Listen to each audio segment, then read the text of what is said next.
அனைவருக்கும் வணக்கம். நாம் இன்று பார்க்க உள்ள காணொளி திருமண தடைக்காக திருமணம் தடை நீங்க பல கோவில்கள் ஏறி இறங்கி பல பரிகாரங்கள் செய்து பலவிதமான தோஷ நிவர்த்திகளும் செய்து வாழ்க்கையை வெறுத்து இனி திருமண பரிகாரமே வேண்டாம் என நிலைக்கு வந்து விட்டீர்களா?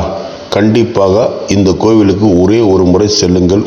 கட்டாயமாக திருமணம் தடை நீங்கி மிக விரைவில் நாள் நேரம் என்று பார்க்காமல் உடனடியாக கைகூடும் ஒரு அதிசயம்.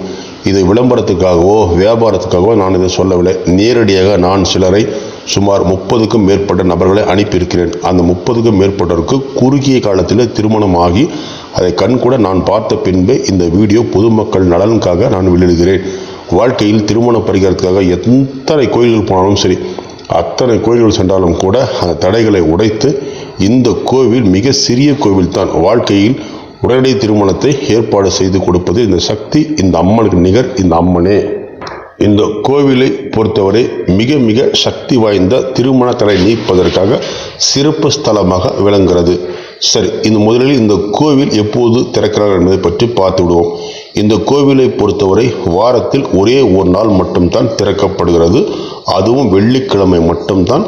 அதுவும் குறிப்பாக காலை 8 மணி முதல் மதியம் 12 மணி வரைத்தான் கோவில் திறந்திருக்கும். அவ்வளவுதான். இந்த நேரத்தில் மட்டும்தான் இந்த திருமண தடைக்காக மிகப்பெரிய ஒரு மாங்கல்ய தோஷ பரிகார பூஜை செய்யப்படுகிறது. இந்த மாங்கல்ய தோஷ பூஜை என்பது மிக மிக சக்தி வாய்ந்ததாகும். மாங்கல்ய பூஜை என்றால் தங்கத்தால் செய்த மாங்கல்யம் கிடையாது, அதை குழப்பிக் கொள்ள வேண்டாம். சாதாரண ஒரு மஞ்சள் கொம்பு மஞ்சள் கயிறை வைத்துத்தான், அதாவது தாலி கயிறு தாலி சரடு, இதைத்தான் நீங்கள் சொல்வீர்கள். அந்த தாலி சரடையும் ஒரு விரலி மஞ்சள் கொம்பையும் வைத்துத்தான் இந்த பூஜை செய்யப்படுகிறது. எனவே மிக மிக சக்தி வாய்ந்த இது பூஜையாகும்.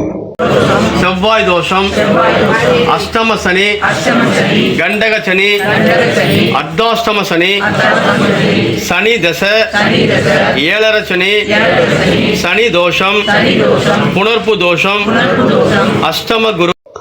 இந்த திருமாங்கல்ய பூஜையில் கலந்து கொள்வதற்கு கண்டிப்பாக கட்டணம் உண்டு. கட்டணம் எவ்வளவு என்பதை வாட்ஸ்அப்பில் குருக்களுக்கு வணக்கம் என்று தகவல் சொன்னால் எப்போது வேண்டுமானாலும் உங்களுக்கு அந்த கோயிலுக்கு செல்லும், அதாவது அதன் முகவரி மற்றும் கோவிலின் கட்டணம், பூஜை பொருள் ஒரு லிஸ்ட்டே உங்களுக்கு உடனடியாக வாட்ஸ்அப்பில் வந்துவிடும். முகவரி என்பது, அதாவது வணக்கம் என்று சொன்னால் போதும், அனைத்து தகவலும் உங்கள் பாக்கெட்டில் இருக்கும். பொதுவாக இந்த கோவிலுக்கு செல்வதற்கு முன்பு புதன்கிழமையே நீங்கள் முன்பதிவு செய்ய வேண்டும். ஏன், எதற்காக என்றால் வாரத்தில் திறப்பது ஒரு நாள் மட்டும்தான், அதுவும் வெள்ளிக்கிழமை மட்டும்தான் என்பதால் கூட்டம் அதிகமாக இருக்கும் என்பதால் ஒரு வரிசைப்படி டோக்கன் நம்பர் கொடுத்து விடுவார்கள். அதன் பின்பு நீங்கள் ஈஸியாக தரிசனம் செய்து கொள்ளலாம். முன்பதிவு செய்வதற்கு கட்டணம் உண்டா என்றால் முன்பதிவு செய்வதற்கு எந்த கட்டணமும் இல்லை. ஆனால் முன்பதிவு செய்துவிட்டால் நீங்கள் கோவிலுக்கு போகாமல் இருந்தால் அது ஒரு தோஷமாக மாறிவிடும். எனவே தயவு செய்து முன்பதிவு செய்வதற்கு முன்பு கோவிலுக்கு போக முடியும் என்பது உறுதி செய்து கொண்டு நீங்கள் முன்பதிவு செய்ய வேண்டும். ஏனென்றால் நீங்கள் முன்பதிவு செய்துவிட்டால் ராசி நட்சத்திரம் உங்கள் பெயரெல்லாம் வைத்து அவர்கள் அம்பாள் பாதத்தில் ஒரு 3 நாட்கள் வரை, புதன் வியாழன் வெள்ளி 3 நாட்கள் தீர்த்தத்தை அம்பாள் பாதத்தில் வைத்திருப்பார்கள்.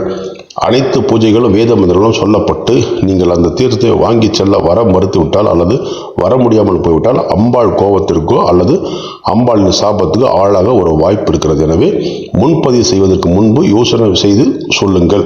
முன்பதிவு செய்துவிட்டால் அதை ரத்து செய்யக்கூடாது. எனவே தயவுசெய்து முன்பதிவு செய்து பண்ணுங்கள். புதன்கிழமை மட்டும்தான் குருக்கள் ஃபோன் எடுத்து பேசுவார். நீங்கள் முன்பதிவு செய்வதற்கு மட்டும்தான் அவர் ஃபோன் எடுத்து பேசுவார். மற்றபடி எந்த தகவல் உங்களுக்கு வேண்டுமானாலும் வாட்ஸ்அப்பில் வணக்கம் என்றாலே கோயில் முகவரி, கோயிலுக்கான பூஜைக்கான செலவு, எத்தனை மணிக்கு பூஜை, எத்தனை மணிக்கு நீங்கள் வர வேண்டும், என்ன வாங்கி வர வேண்டும், எல்லா தகவலுமே உங்களுக்கு வணக்கம் என்றாலே வந்துவிடும். அதனால் நீங்கள் ஃபோன் செய்வதற்கு வேலையே அங்கே இல்லை. எனவே மிக மிக முக்கியமாக தெரிந்து கொள்ளுங்கள். சரி, இந்த வெள்ளிக்கிழமை நாளில் என்ன அப்படி விசேஷமான பூஜை நடைபெறுகிறது என்பதை பற்றி பார்த்துவிடும். கோவிலின் முகவரி நான் வீடியோவின் இறுதியில் சொல்கிறேன். தயவுசெய்து வீடியோவை முழுமையாக பாருங்கள். மீண்டும் சொல்கிறேன், கோயிலின் முகவரி நான் வீடியோவின் இறுதியில் சொல்கிறேன். முழுமையாக வீடியோவை பாருங்கள். சரி, வெள்ளிக்கிழமை நாளில் இந்த கோவில் மிக விசேஷமாக ஒரு திருமாங்கல்ய பூஜை செய்யப்படுகிறது. இந்த திருமாங்கல்ய பூஜை சாதாரண ஒரு விரலி மஞ்சள் கொம்பையும் ஒரு தாலி சரடையும் வைத்துத்தான் செய்யப்படுகிறது. அதில் உங்களை அமர வைத்து சுமார் 1 மணி நேரம் வரை வேத மந்திரங்களும் ருத்ர மந்திரங்களும் உச்சரிக்கப்பட்டு உங்கள் கையாலே அந்த பூஜைகளை செய்ய வைத்து உங்களுக்கே அந்த மந்திரங்கள்லாம் சொல்லிக் கொடுத்து சொல்லி மிக சக்தி வாய்ந்ததாக இந்த பூஜை செய்யப்படுகிறது. உங்கள் கையால் நேரடியாக நீங்கள் செய்யும்போது நாகதோஷம், சர்ப்பதோஷம், கால சர்ப்பதோஷம், செவ்வாய் தோஷம், புணர்ப்பு தோஷம், தாரா தோஷம், களத்திர தோஷம் என திருமண தடைக்காக இருக்கக்கூடிய எந்த தோஷமாக இருந்தாலும் சரி, அந்த தோஷம் அத்துடன் நிவர்த்தி அடைந்துவிடும். அது மட்டும் இல்லாமல் இந்த பூஜையின் முடிவில் மிக சக்தி வாய்ந்த ஒரு தீர்த்தத்தை உங்கள் முகத்தின் மீது தெளிப்பார்கள். அந்த தீர்த்தம் தெளித்து விட்டாலே உங்கள் ஜாதகத்தில் உள்ள தோஷங்கள், நாகதோஷம், சர்ப்பதோஷம், செவ்வாய் தோஷம், களத்திர தோஷம், பரமகத்தி தோஷம், தாரா தோஷம், களத்திர தோஷம், புணர்ப்பு தோஷம், சனி தசை, ராகு தசை, கேது தசை, ராகு கேது ஏற்பட்ட தோஷக்கூடிய எந்த மாதிரி தோஷமாக இருந்தாலும் சரி, அனைத்து தோஷமும் இந்த தீர்த்தம் போட்டவுடன் விலகிவிடும். அதன் பின்பு திருமண தடை நீங்கிவிடும். அதன் பின்பு உங்களுக்கு நாள் நேரம் எதுவுமே கிடையாது. எப்போது வேண்டுமானாலும் அடுத்த நிமிஷமே கூட நடந்து விடலாம். அது அந்த அம்மன் கையில் தான் உள்ளது. நீங்கள் வேண்டும் வேண்டுதலில் உள்ளது. எனவே நிச்சயமாக அந்த கோவிலுக்கு செல்லுங்கள். கண்டிப்பாக உங்களுக்கு திருமண தடை நீங்கி மிக விரைவில் அந்த திருமணம் கைக்கூடி நல்ல வாழ்க்கை அமையும். அது மட்டும் இல்லாமல் இந்த கோவிலை பொறுத்தவரை மண்ணால் ஆன அம்மனாக இருக்கிறார். அதாவது இந்த கோவில் முழுவதும் காடாகவும் வெறும் மண்ணால் மட்டும்தான் இருக்கிறது. இந்த கோவிலில் தரை இல்லை, டைல்ஸ் இல்லை, கோபுரம் இல்லை என எதுவுமே இல்லை. இதற்கு என்ன காரணம் என்றால் இந்த கோவிலில் உள்ள மண் தான் அம்மனாம், அம்மன் தான் மண் தானாம். அதனால இங்கு உள்ள மண்ணை வெட்டினால் அம்மனை வெட்டியதற்கு சமமாம். அதனால் தான் இங்கு மிகவும் பிரபலம் பெற்ற ஒரு மண் பிரசாதம் தரப்படுகிறது. இந்த மண் பிரசாதம் நீங்கள் இந்த மாங்கல்ய பூஜை செய்யும் போதே உங்கள் வலது காதில் பூசுவார்கள். அந்த மண் பிரசாதம் உலகத்தில் உள்ள அனைத்து தோஷங்களும் நிவர்த்தி பெறும் சக்தி படைத்தாகும். அதனால் தான் அந்த கோவில் மண்ணாக இருக்கிறது. இந்த கோவிலை சுற்றி அனைத்துமே ஓரளவுக்கு மண்ணாகத்தான் இருக்கிறது. இதற்கு காரணம் இதுதான். வாரத்தில் ஒரே ஒரு நாள் மட்டுமே ஏன் கோவில் திறக்கப்படுகிறது? மற்ற நாள்களெல்லாம் கோவில் திறந்தால் என்ன என்று விசாரித்து பார்த்தால் அம்மனின் உக்கிரமம் மிக மிக உக்கிரமான அம்மன் என்பதால் வாரத்தில் ஒரு நாள் பூஜை செய்வதற்கு அதற்கே சில வேத முறைகள்லாம் செய்யப்பட்டு சில விதிகள் படி அந்த அம்மன் சாந்தி செய்து சாந்தி பூஜைகள்லாம் செய்துத்தான் வாரத்தில் ஒரு நாள் வழிபாட்டுக்கு திறக்கிறார்களாம். மற்ற நாள் திறந்தால் அம்மன் உக்கிரம் தாங்க முடிவதில்லையாம். பூஜை செய்யும் குருக்களுக்கு மிகவும் கஷ்டமாக இருக்கிறது. அது மட்டும் இல்லாமல் பூஜை செய்ய அம்மன் விடுவதில்லையாம். அவ்வளவு உக்கிரமாக இருக்கிறது. அதனால் ஒரு வாரத்தில் ஒரு நாள் மட்டும்தான், அதுவும் வெள்ளிக்கிழமை மட்டும்தான் நீங்கள் போவதாக இருந்தால் புதன்கிழமை முன்பதிவு மிக மிக மிக மிக அவசியம். முன்பதிவு செய்யாமல் போகலாமா என்றால் முன்பதிவு செய்யாமல் போனால் வீண் தான். ஏனென்றால் உங்களுக்கு தீர்த்தம் கிடைக்காது. தீர்த்தம் இதை தயாரிப்பதில்லை. இதை மிக சக்தி வாய்ந்த கங்கை, யமுனா, கோதாவரி, சரஸ்வதி போன்ற புண்ணிய நதிகளிலிருந்து கடுமையான விஷ்ணு ஸ்தலங்கள், சிவன் ஸ்தலங்கள் போன பல முக்கியமான தீர்த்தங்களெல்லாம் கலந்து அதுக்கு அம்மாள் பாதத்தில் வைத்து அதை உருவாக்குறார்கள். திடீரென்று சென்றால் உங்களுக்கு எதுவுமே கிடைக்காது, தீர்த்தம் கிடைக்காது. அதை மனதில் வச்சுக் கொள்ளுங்கள். அதே போல் பொதுவாக இந்த கோவிலுக்கு செல்வர் வெறும் பரிகாரத்துக்கு மட்டும்தான் செல்கிறார்கள். நான் நேரில் சென்று சும்மா சாமி கும்பிட்டு வருகிறேனே அப்படி என்றாலும் யாரும் செல்வதில்லை. எனவே நீங்கள் அப்படி செல்வதை விட பரிகாரம் செய்வதாக இருந்தால் மட்டும் செல்லுங்கள். எனக்கு தெரிந்தவரை அதுதான் உண்மை. ஏனென்றால் ஒருவருக்கு பரிகாரம் செய்வதால் நீங்கள் வெறுமனு சாமி கும்பிடும்போது அவர்கள் செய்யும் பரிகாரம் உங்களை தாக்குவதற்கு ஒரு வாய்ப்பு இருக்கிறது. எனவே பரிகாரம் செய்யும் எண்ணம் இருந்தால் அங்கு செல்லுங்கள், அதுவே சிறப்பாக. இது முழுக்க முழுக்க எனக்கு தெரிந்தவரை பரிகார கோவிலாகவே விளங்குகிறது. பொதுவாக சாமி கும்பிடும் நபர்களை நான் பார்த்ததில்லை. இதற்கு நாள் நட்சத்திரம் எதுவும் கிடையாது. கரிநாள், ராகு காலம் அல்லது மார்கழி, கத்திரி, சித்திரை என எந்த நாள் நட்சத்திரமும் இல்லை. வெள்ளிக்கிழமை என்றால் மாங்கல்ய பூஜை உண்டு. ராகு காலமோ, யமகண்டமோ, கரிநாளோ அல்லது மேல் நோக்கு நாளோ, கீழ் நோக்கு நாளோ, முகூர்த்த நாளோ, அமாவாசையோ, பௌர்ணமி என எதுவுமே கணக்கில்லை. வெள்ளிக்கிழமை என்றால் நிதர்சனமான நித்திய மாங்கல்ய பூஜை உண்டு. இந்த கோவிலில் எந்த விதமான எதுவுமே பார்ப்பதில்லை. ஏனென்றால் அனைத்து தோஷங்களும் அம்மன் விளக்குவதால் நீங்களும் அதை பார்க்க வேண்டியதில்லை. இந்த பூஜைக்கு செல்லலாம். சரி, ஒருவேளை நேரடியாக திருமணம் ஆகாத ஆணோ பெண்ணோ போய் கலந்து கொள்ளலாம். ஒருவேளை நீங்கள் வர முடியவில்லை என்றால் குருக்களே இந்த பூஜை செய்து அனுப்பிவிடுவார். நாங்கள் வெளியூரில் உள்ளோம், வெளி மாவட்டத்தில் இருக்கிறோம், வெளிநாட்டில் இருக்கிறோம், எங்களால் வர முடியவில்லை என்றால் இந்த பூஜையை குருக்களே செய்து உங்களுக்கு பிரசாதத்தை கொரியர் மூலம் உலகத்தில் எங்கு இருந்தாலும் அனுப்பி வைப்பார். அதே போல் இந்த பூஜைக்கு யாரெல்லாம் கலந்து கொள்ளலாம் என்றால் திருமணமாகாத ஆண் பெண்ணுக்காக அப்பா அம்மா கலந்து கொள்ளலாம். இல்லை சம்பந்தப்பட்ட ஆண் பெண் கலந்து கொள்ளலாம். உறவினர்கள் யாராவது அண்ணன், தம்பி, மாமன், மச்சான் என யாராவது ஒருவர் அவர் சார்பாக கலந்து கொள்ளலாம். எந்த பிரச்சனையும் இல்லை. ஆனால் வருவதற்கு முன்பு கட்டாயம் முன்பதிவு செய்ய வேண்டும்.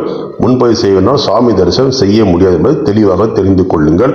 தீர்த்தம் கிடைக்காது. மிக மிக முக்கியமாக பார்த்துக்கொள்ளுங்கள். இந்த கோவிலை பொறுத்தவரை திருமணம் ஆன பின்பு பக்தர்கள் நேர்த்தி கடனுக்காக வடமாலை சாற்றும் பழக்கமும் இங்கு உண்டு.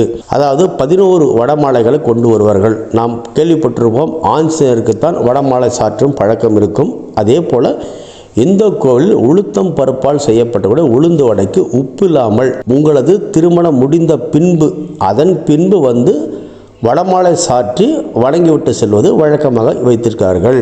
சரி, இந்த கோவில் முகவரி பற்றி நாம் பார்த்து விடுவோம். இது திருப்பத்தூர் மாவட்டம் திருப்பத்தூர் நகர எல்லையிலிருந்து தர்மபுரி சாலையில் செல்லும் வழியில் சுமார் 7 கிலோமீட்டர் தொலைவில் உங்களுக்கு குனிச்சி என்ற இடத்தை அடுத்தபடியாக பள்ளிப்பட்டு ஸ்டாப்பிங் என்ற பெயராகும். இந்த இடத்தில் நீங்கள் இதற்கு நேரடியாக ஷேர் ஆட்டோ வசதி இருக்கிறது. கோவில் வாசலில் இறக்கி விடுவார்கள். நீங்கள் இறங்கி திரும்பி பார்த்தவுடன் ஈஸியாக கோவில் தேர்ந்துவிடும். சரி, இந்த திருப்பத்தூர் எங்கே இருக்கிறது என்றால், சென்னை மார்க்கமாக இருந்து வருவதாக இருந்தால் சென்னை, ஆம்பூர், வாணியம்படி, ஜோலார்பேட்டை, திருப்பத்தூர் என்று வந்து நீங்கள் சேர வேண்டும். தென் மாவட்டங்களிலிருந்து வருவதாக இருந்தால் மதுரை, கன்னியாகுமரியிலிருந்து வருவதாக இருந்தால் நீங்கள் கரூர், நாமக்கல், சேலம் தான் பிரதானமாகும். சேலத்திலிருந்து சுமார் 110 கிலோமீட்டர் தொலைவில் திருப்பத்தூர் இருக்கிறது. சேலத்திலிருந்து உங்களுக்கு 2-3 மணி நேரம் வரை ஆகும். பஸ்ஸில் வந்தால் இன்னும் கொஞ்சம் நேரம் குறுகியதாக இருக்கும்.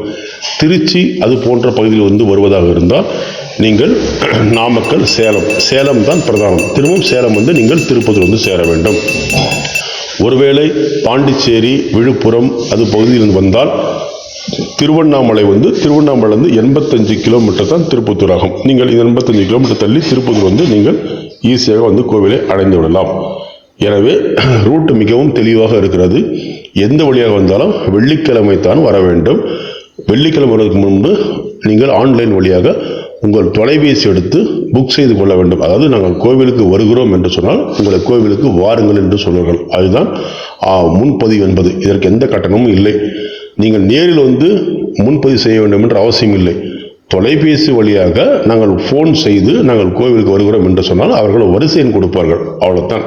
புதன்கிழமை ஃபோன் செய்தால் குருக்கள் எடுத்து பேசுவார். அவ்வளோதான், வேறு எதுவும் இல்லை. நல்லபடியாக இந்த கோவிலுக்கு செல்லுங்கள். திருமணத்தை நீங்கி நல்லபடியாக வாழுங்கள். நன்றி, வணக்கம்.